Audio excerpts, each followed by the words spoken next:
Hi guys, welcome back to Jibon English club.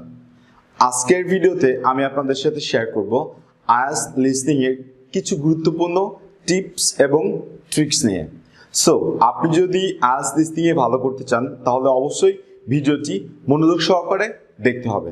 চলুন দেখা যাক।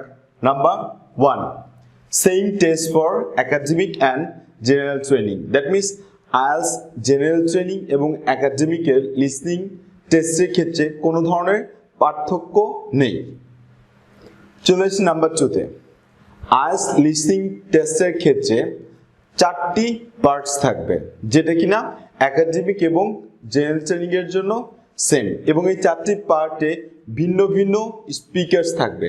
দ্যাট মিনস বক্তারা বক্তব্য রাখবে তাদের যে কোনো একটি নির্দিষ্ট বিষয়ের উপরে।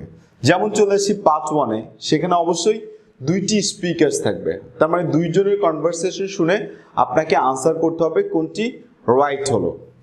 পার্ট 2-তে থাকবে অনলি 1 স্পিকার।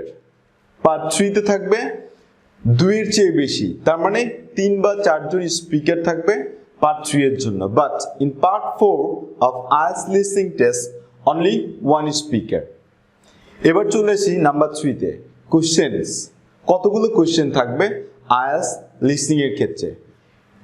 আইএলটিএস লিসনিং এর 4টা পার্টে, প্রত্যেকটি পার্টের ক্ষেত্রেই 10টি করে কোশ্চেন থাকবে। সো অলটুগেদার 40 কোশ্চেন থাকবে আইএলটিএস লিসনিং এর ক্ষেত্রে। নাম্বার 4 হচ্ছে টাইম ডিউরেশন। আইএলটিএস লিসনিং এর যে অডিওটি প্লে করা হবে তার ডিউরেশন হতে পারে 30 থেকে 32 মিনিট। কিন্তু এই টাইমের মধ্যে আপনাকে কোনো ধরনের আনসার ট্রান্সফার করতে হবে না আপনার আনসার স্ক্রিপ্টে।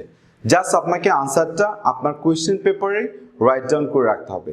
এই 30 থেকে 32 মিনিট আইএলটিএস অডিওটি প্লে হবার পরে আপনাকে এক্সট্রা 10 মিনিটস টাইম দেওয়া হবে আপনার আনসারগুলো আনসার স্ক্রিপ্টে ট্রান্সফার করার জন্য।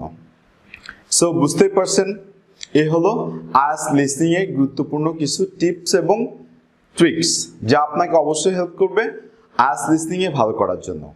সো এই হচ্ছে আজকের ভিডিও।